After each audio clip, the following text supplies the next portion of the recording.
We remain steadfast in our commitment in delivering local news that matters, stories that inspire, enriching the lives of Filipinos in the Philippines and across the globe. This is your GMA Regional TV. Buong puso para sa Pilipino.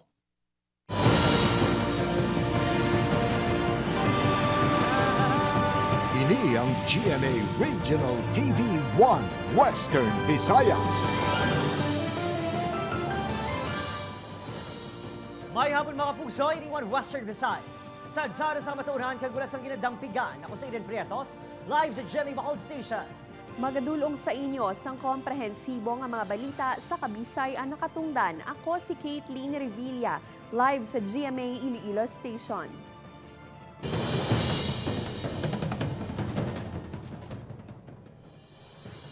Mga pusay empleyado sang Iloilo City Hall, kag barangay officials sang barangay San Pedro sa Molo. Ginaligar nga nagapamaligya baw sang rights kag mga balay sa lote nga ginapanigiyahan sang Iloilo City LGU. Iloilo City Mayor Jerry Treñas ginapaimbestigaran na ang mga nasambit nga persona. Ini ang gitutukan ni John Sala live sa barangay San Pedro Molo, Iloilo City. John?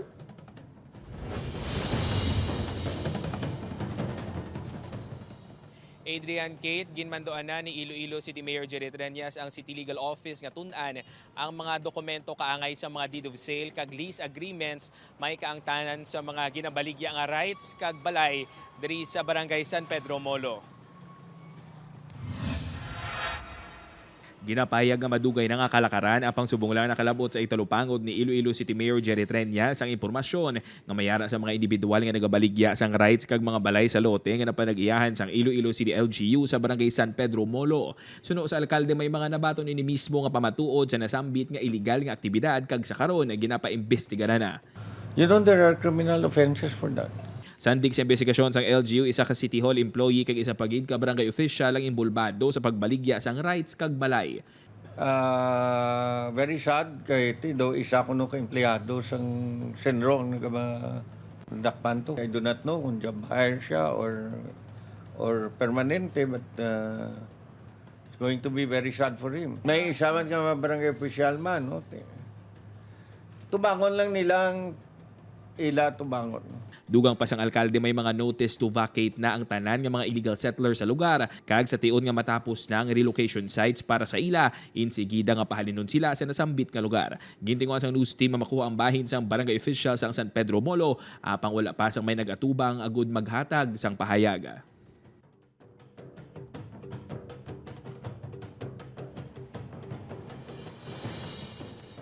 Kate, paandam ni Iloilo City Mayor Jerry Treñas nga hindi ini magpangduwa-duwa nga pasakaan sang kaso ang mga madakpan nga hindi otorisado nga nagabaligya sa mga property sang syudad sang Iloilo. Kate? Madamo nga salamat, John Sala. Bacolod City BFP padayon nga ginahibalo ang gitunaan sa kalayo nga nagluntad sa isa ka establishmento sa Dalan Luzuriaga sa syudad sa Bacolod kahapon. Yari balita nga itong gitutuka. Humaling na 8:30 sang aga tugtog basado 4 sang hapon, ginbululigan sa mga bombero kag volunteer groups nga matapna ang sunog sa dumaan nga merchandise building sa Dalan Luzuriaga sa Barangay 37 kahapon. So ang lalaki dahil sumitabok, naghambal na may sunog. Nagtagiya, wala namatik. Nagdugay-dugay, nagtabok na tayo ng kalayo. Naging mabudlay sa mga bombero nga matap ng kalayo. Sang ginlabot man sang sunog ang kaiping nga building. Gusto ko lang siguraduhon nga antes namon i-declare fire out ang scene, hindi na siya mag-rekindle. Considering nga ang mga debris nga sunog na nga may possibility nga mag-rekindle ni siya. Natumod sang BFP nga nag-upisang kalayo sa ikatatlo nga panalgan sang Jeans Boutique nga ginapanagyan ni Jean Lumawag. Kag nalabot man ang third floor sang One Lee Marketing nga ginapanagyahan naman ni Alex Choi. Una nga napalo ang kalayo sa boutique. Apang bangod sa baligya sa katupad niya building nga mga tela kag plasticware. Nagdamo lang aso kag nabudayan nga mag-penetrate ang mga bombero. Grabe ang build sang aso sa sulod. So we have to make sometimes nga hulat-hulaton siya nga magguwa anay ang aso, nga mag-ventilate anay ang aso para nga makita naton kag matarget naton kundi gid ang mga area nga dapat nga ituo naton ang aton nga mga fire stream. Ginabanta sobra 20 million pesos ang nalisa nga danyo. Sinklaro, sang BFP nga pisar dumaan na ang nasunog ng mga establishmento, compliant ang mga ini sa requisitos. Padayon investigasyon sa gintunaan sa Galayo. Apisar naglawig ang sunog, wala man sa minasamaran sa insidente. Obatiril Gisilio, Adrian Prietos, 1 Western Visayas.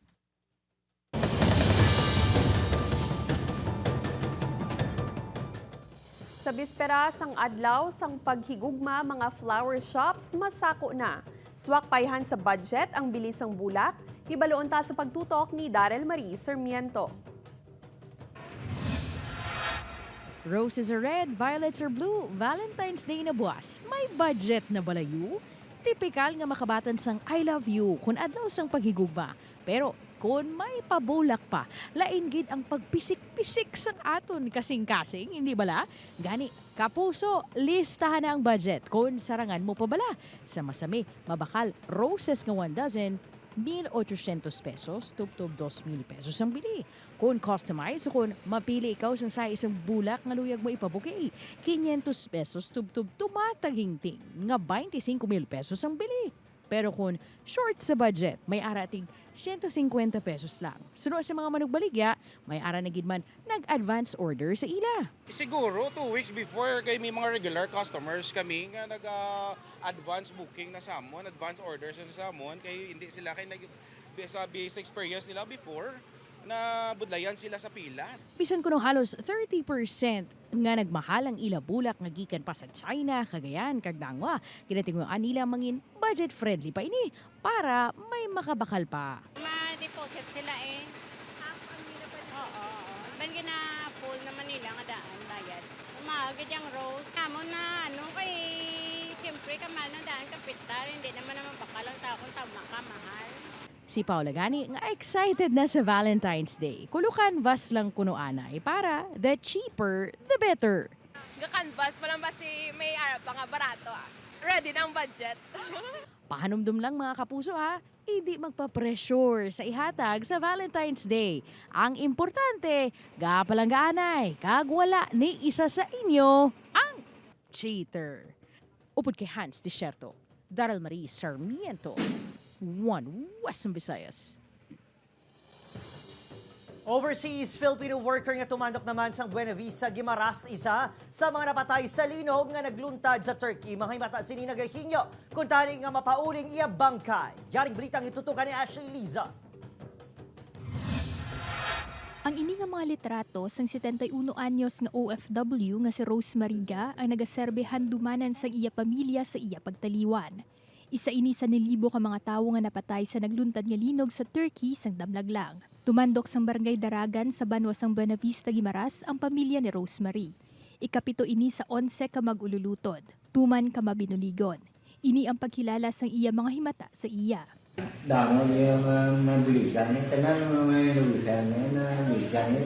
Nag-obra sadto sa Singapore si Rosemary antes nag-star sa Turkey matapos nakapamana sang Turkish National. Masobra 3 ka tuig ini sa nasambit nga pungsod. Sunod sa iya pamilya, plano kung tani siniya magbalik sa pungsod sa Mayo. Apang makabig handom na lang ini sa iya pamilya. Natabuan nga nagtulog ini sa ginaistaran sang iya abyan sang natabo ang linog. Siguro po kasi nag-online yung yung phone niya. Nagtataka kami ba't hindi siya nagre-reply. Nagkakaroon na po kami ng hope na buhay si tita, baka naipit lang doon and cannot get out. So for 4 days po hoping kami na buhay siya. But eventually nung Thursday afternoon, dumating na po yung bad news na yun na nga nangyari kay tita. Hingyo kung tani isang pamilya nga mapauli ang bangkay sili sa Guimaras. Apang gilayon ini nga ginpalubong sa iya bana. Sakit nun sa amin nga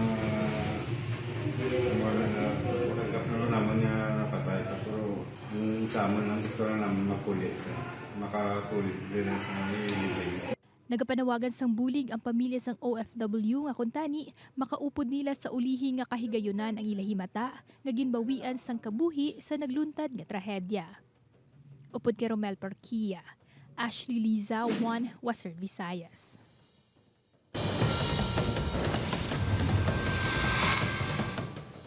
good news sa mga motorista. Liwat naman nga maganubo ang presyo sang gatong.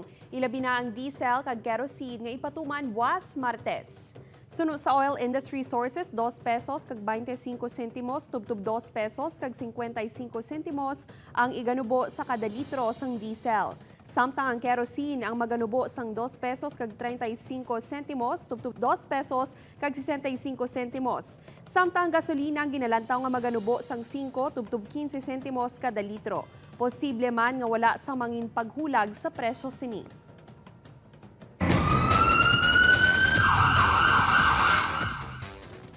Mapuso na pulo naman ka mga pasahero na pilasan sang naaksidente ang bus nga ginasakyan sa Hamtik Antique. Samtang isang fire truck nagbaliskad sa Banwa sang San Jose. Nakatutok, Zen Kilanta.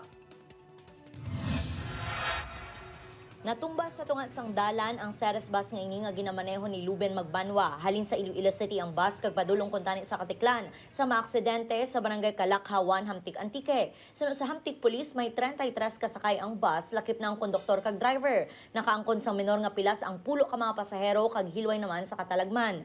Ginsabat sang tagdumalahan sang bus ang ila pagpabulong. Likuan, doga pa escape lang rin ko padulog lamang tapos ang na-lose control kang driver ang nang-isyan ka ng driver may naglupok ko ng bumana sa likod. Ang tagdumalahan naman sang bus ang nagsabat sa pagpabulong sa mga pasahero. Nagbaliskad ang fire truck sang San Jose Fire Station sa barangay San Pedro, San Jose Antique. Sa din isa ka bombero ang nabali ang butkon. Ginapahayag na nagkaproblema ang preno sang fire truck rason sang disgrasya. Nakagwa na sa ospital ang bombero nga ginkilala kay FO1 Ramil Lucero Jr. Upoy Kiromal Porquia, Zen Kilantang, One Western Visayas.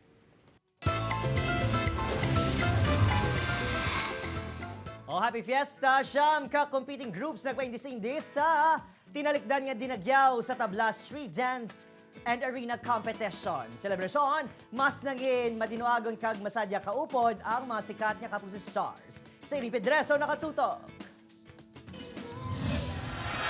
Siyam ka competing groups ang nagpabunggahan sa costume, props, kag production, agud ipasundayag ang ila abilidad sa dinagyaw sa tabla street and arena dance competition sa banwa sang Kandunin, Negros Occidental.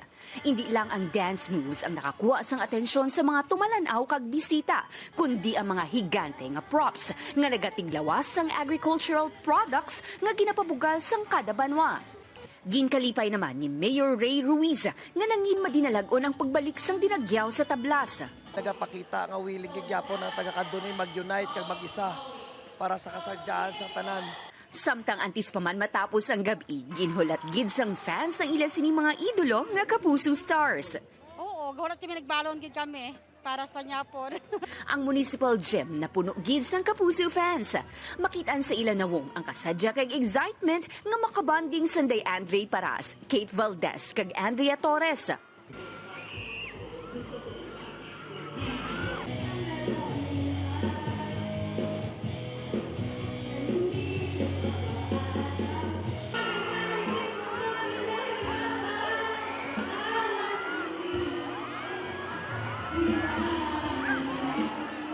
Grabe yung energy, very contagious. So I'm just very thankful to be here. And sana, it's not gonna be my last time here po. Siyempre, pag yung feeling na ngayon na ulit nakalabas, marami mong tao, ganyan, tapos mag-perform, ang saya sa feeling, nakita ulit sila. Sobrang saya namin. Siyempre, worth it yung pagpunta namin dito. Makita lang talaga sila na masaya at makita na may ganito na ulit na sama-sama tayong nagse-celebrate, diba? Na-miss natin yung mga gantong event. Upod Geruel Bangoy, Aileen Pedreso, One Western Visayas.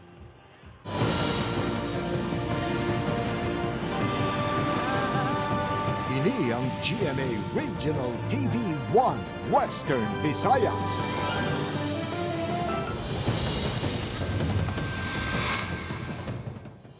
Lalaki nga ginapayag may sablag sa paminsaron nga nangawat sang isa ka hakop nga bugas ginaligar ginsakit sang pila ka barangay official sang barangay Santo Domingo Arevalo, Iloilo City. Si John Sala nakatutok, exclusive.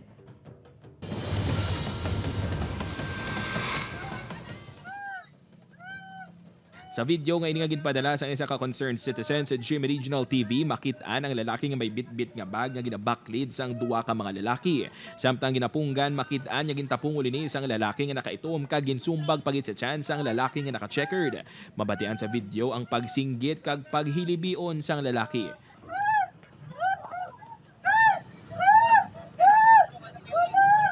Ginapasuni nga ang duwa ka mga lalaki sa video ang barangay official sang Barangay Santo Domingo sa Arevalo.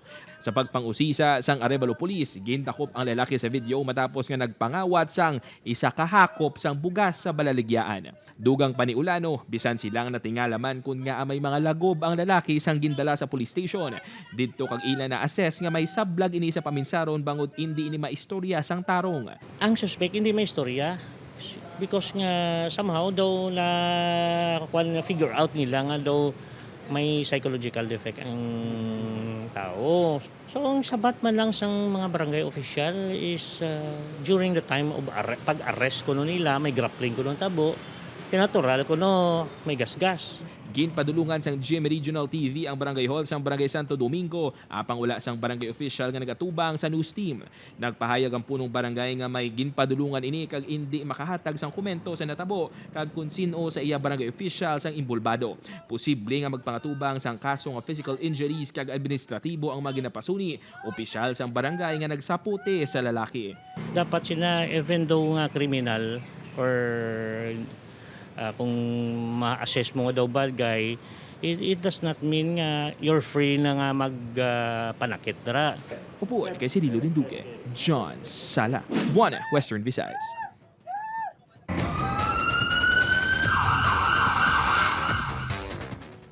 Sa Banwa, sang Oton, Iloilo, high-value individual nakuhaan sang masobra tunga sa milyon ka pesos nga balor sang droga. Samtang 5 ang arestado sa ginapasuni drug den sa Haro, Iloilo City. Si Ashley Liza nakatutok. Na-recover sang kapulisan sa buy-bust operation sa Barangay Poblacion South Oton ang 74 gramos o kon 503,000 pesos nga balor sang ilegal nga droga gikan sa high-value individual nga si Ron G. Melocoton, 34 anyos. Napreso na sadto ang subject sa kaangay man nga kaso. Ginapaagi ang baydanay sa ilegal nga transaksyon sa online payment. Pero initanan ang ginpanginwala sang subject. Gabay naman mabalik na sila, ma'am. Gaba na sila, ma'am. Tanay may Diyos mong kalibutan, balaman nila na plantin na ma'am. Apang nagapanindugan ang kapulisan nga lehitimo ang operasyon. Iya gina nga pangalan nga nagagawa no kag sa mga source nga mga nadakpan naton sa mga previous operation, siya gina ang source no sang supply sang illegal drugs. Sa sulod mismo sa puluyan sang pamilya Bayoneta sa Barangay Benedicto Haro natigayon ang buy-bust operation sang operatiba. Arestado sanday Edmond Bedia, Jobert Amolong, Christian Magallanes, Ronald Palomar kag Rodel Bayoneta Sr. Nakapalagyo naman ang mga bata ni Bayoneta nga target sang operasyon nga sanday Rodel Jr. kag Romel Bayoneta. May na 200 to no, actually na caught in the act nga pagit siya to naga-position pagit. Ginabanta iyara sa 30 gramo ang nakumpiska nga droga nga nagabalor sang 204,000 pesos. Wala naman nakapalag sanday Robert Martinez kag Gloria Oriate sa buy-bust operation sa Barangay Gloria, Iloilo City proper. Nakuha sa ilang napulo ka sachet sang suspected shabu. Ang mga naaresto ang nagapangatubang sa paglapas sang Comprehensive Dangerous Drugs Act of 2002. Upod kay Romel Porquilla, Ashley Liza, One Western Visayas. Mga puso, gintublag naman ang masako nga dalan sang Burgos sa syudad sa Bacolod kay nasang aga sang nakita ang ini nga lalaki baw nga nagkabit-kabit kung nagkakabit-kabit sang suli. Pagkatapos nga nasiod ang mga tiil sa kable sang telco. Mabatian pang pagpangayo sinisang tabang nagpakilala ni kay John Vic Lumayaw, 34 anyos sang Barangay Arihis. Ginapasuni may 3 pa ini ka mga upod nga may tuyo man mga awad sang kable nagsaka ini sa poste. Apang dimalas nga nasiod ang iya mga tiil sa nahulog. Gindara ini sa ospital kag natala na pasakaan sang kaso nga chat. Hindi na sila target nila ang Sineco. Kaya kung na Sineco kadi patay kagid. So ang inakuha na nila ang mga inang cable wires, mga inang aton bala sa mga internet subukan mo nang ila na pangwa. So parang ginapanitan na nila kag kwaon ang saway. Major Charlie Sustento dismayado sa panibag-o nga dismissal order batok sa iya halin sa Court of Appeals. Dismissal order ginpathag sang NAPOLCOM 6. Ini ang gitutukan ni Daryl Marie Sarmiento. Ginpahayag ni Major Charlie Sustento nga personal sini nga natukiban ang panibag-o nga dismissal order gikan sa website sang Court of Appeals sang nagligad nga semana. Suno kay Sustento, nagagwa nga giliwat sang Court of Appeals ang una sini nga desisyon. Sandig sa NAPOLCOM revised rules ang penalidad nga una na nga nabaton ni Sustento ang nagakaigo lang kung ang kaso administratibo ang ginpapanaog gikan sa Administrative Disciplinary Authorities and the Internal Affairs Service. Apang nagagwa nga ang ombudsman ang hindi makabig kabahin sang iya butang nga wala ini masakop sa NAPOLCOM rules. Independent siyang ombudsman. We cannot intervene there. Ang remedy sang affected party is to appeal sa Court of Appeals o depende kung din siya nga ground nga maka-appeal. May baluan nga masobra isa ka tuig lang sang nakabalik sa serbisyo si Sustento. Masakit no sa amon nga within a short period of time nga nagbalik kami sa serbisyo. Nga kung mga kopdanan, kuhan gid sila no, masakit sila. Actually, the first time nga gin-dismiss kami, wala gina sila kambal sila nga, sir, wala pa kami katapos ang bayad sa kautangan namon. Subong ari na naman. Tiyon magabot na ang opisyal nga dokumento gikan sa Court of Appeals mangin effective immediately ang dismissal order sunod sa NAPOLCOM. Bangon sini, nagadiyo na ang kampo ni Sustento sa ilang masunod nga legal nga tika. Upod kay Hans Desierto, Daryl Marie Sarmiento, One Western Visayas.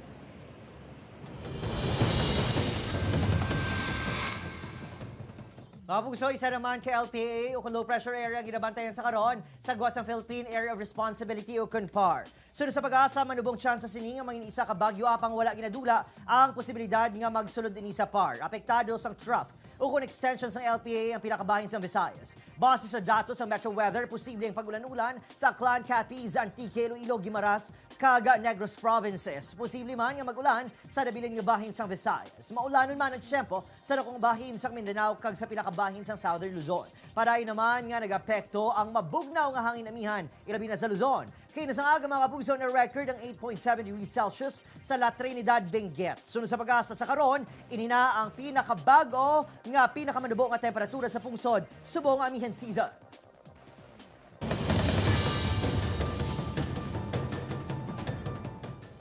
Naka-deploy na ang mga katapos ang Task Force on Moral and Values Formation sa accommodation establishment sa syudad ng Iloilo. Agud masiguro nga wala sa mga menor de edad nga nagapadulong sa mga nasambit nga establishmento ilabi na buwas nga adlaw Valentine's Day. Ginpahayag ni Task Force Head Nestor Cano nga ginadumilian ang mga menor de edad sa mga nasambit nga lugar. Liwat ginpanumdom ang management sa mga kaangay nga establishmento nga hindi magpasulod sa mga menor bangod mayara sang nagakaigo nga penalidad sa mga madakpan nga nagalapas.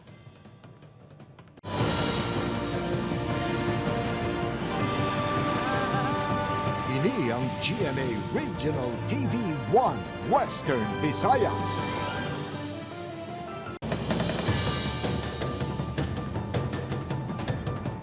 Nakabaton sang pagkilala halin sa Taiwan Tourism Bureau si kapuso actress Gabby Garcia, gani blooming and proud. Nagtambong siya sa isa ka ceremony, suksok ang bright red tube dress nga may pulled back hairstyle. My heart is full. Ini ang caption sa aktres sa iyang Instagram post bilang pagpasalamat. 2020 sang napilian si Gabby bilang first Filipina Tourism Ambassador sang Taiwan. Samtang yari na mga dapat bantayan sa Maria Clara at Ibarra. Pagtimalos na mangin sentro sang panghuna-huna kag tagipusoon ni Simon. May matabuayhan nga revolusyon. Mamatiayhan siya sa pagpakitluoy ni Clay nga hindi napagdayunon ang malaing nga plano. Ang pagpanghangkat nga dala sang magkatuhay nga pananawan sa mga mag-abyan, ilayhan malampuwasan. Tutukan karon sa Maria Clara at Ibarra alas 8 sa gabi sa GMA kag alas 9:40 naman sa gabi sa GTV.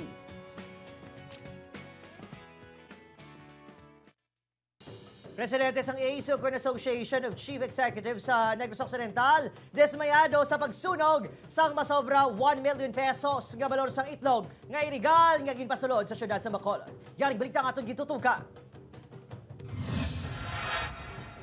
Sa social media page, nagpautwas ang pagkanugon si Victoria City Mayor Javi Benitez sa pagsunog sa Task Force kontra Avian Influenza sa Bacolod City LGU sa 8,000 ka tray, ukon 240,000 ka itlog sang tinalik ng semana. Suno kay Benitez, dapat kundani ginhatag nilang ini sa mga pigado kag ginaguto. Dugang sinin, nahibaloan man niya nagikan sa Bantayan Cebu ang mga itlog. Kung sa diin, wala man sa recorded cases ang avian influenza. Ang pagsunog sa mga itlog ang nalakip sa Joint Executive Order nga tikang sang iyamay nga si Bacolod City Mayor Albi Benitez kag Negros Occidental Governor Eugenio Jose Lacson agud protektahan ang poultry industry sa probinsya. Sa official statement ginpagawa ni Bacolod City Legal Officer Attorney Carlos Romeo Ting Jr. natukiban nga peke kag expired na ang permiso sang shipper. Padulong dapat sa Tilisay City, Cebu ang mga itlog apang panaligban kun nga nakalabot ini sa bread ko. Ini nagakahulugan lamang suno kay Ting nga hindi sigurado ang ginhalinan sa mga itlog butang dakong risgo kun patihan sa task force ang deklarasyon nga gikan ini sa Bantayan. Ginpunto man ni Ting nga magluwas sa mga manok o kun poultry. Pila man kakaso ang na-record nga may natapikan nga mga tawo sang H5N1 virus. Depensa sa LGU, nagapabilin nga bird flu-free ang syudad kag probinsya bangod sa strikto nga monitoring. Wala pa komento si Mayor Albi Benitez sa ginpahayag sa iya bata. Opo Kiril Casillo, Adrian Priatos, 1 Western Visayas.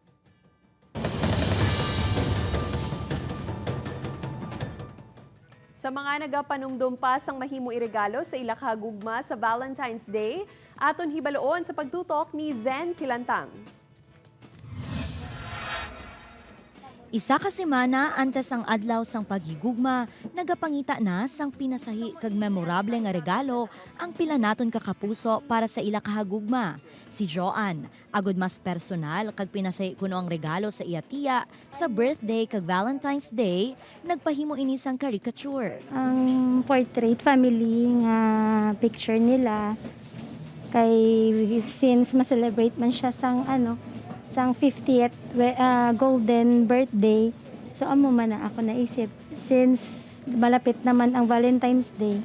Isa lang ang Ilonggo artist nga si Richard sa mga nagahimo sang caricatures. Nga suno sa iya, patok gid subong nga Valentine's Day. Pwede man ang portrait, charcoal paint, o kon sketches nga makabig gift of love with legacy. Bangod bisan tinuig na ang nagligad, nagapabilin sa gihapon ang memorya sang tagsa ka portrait. This coming Valentine's, I'm sure damo gini mapobra sa mga couple kag naga-accept ko ya musling na obra nila sa akon puro ginaya couple. For example, parehas ni mayari kami diri couple nga pobra sa akon na the best kiniya para sa inyo nga Valentine's. Iniya as long ara lang sa dingding nyo, makita nyo gid ang ilang effort pagpalangga sa inyo. Yara sa 500 tubtub 2,500 pesos ang kada artwork depende sa luyag mo nga disenyo. Upoy Kirumal Porquia, Zen Kilantang, 1 Western Visayas. Nangin madinalago ng GMA Regional TV Bloodletting Day nga ginhiwat sa nagkalain-lain nga bahin sang Pilipinas sang Biyernes. Nakatipo ng Philippine Red Cross ang kabugusan nga 1,186 blood bags sa bilog nga adlaw. Sa Western Visayas, naglabot sa 108 blood bags ang nakuha alin sa mga kapuso tanga donors sa Iloilo kag Bacolod. Gani mga kapuso, salamat sa inyo pag-give love, give blood. Bangod ang inyo simple nga hinimuan, makasalbar gid sang kabuhi sang iban. Mga kapuso, mahimo nyo malantaw ang ining episode sa GMA Regional TV official website www.gmaregionaltv.com. Pwede man mabisita kag i-click ang subscribe button sa GMA Regional TV official YouTube channel para sa mga updated nga balita. Kag sa aton mga kapuso diri sa Western Visayas, kag subong man sa aton mga kapuso abroad, madamo salamat sa pagtutok. Mga kapuso, mag-isa kita kagibaloon ang mga balita tungod local news matters. Ako si Caitlin Revilla, nagahatag importansya sa mga balita lokal. Sa ngalan sa Bugos sa Pwersa sa One Western Visayas News Team, ako si Eden Prietos, buong puso para sa Pilipino.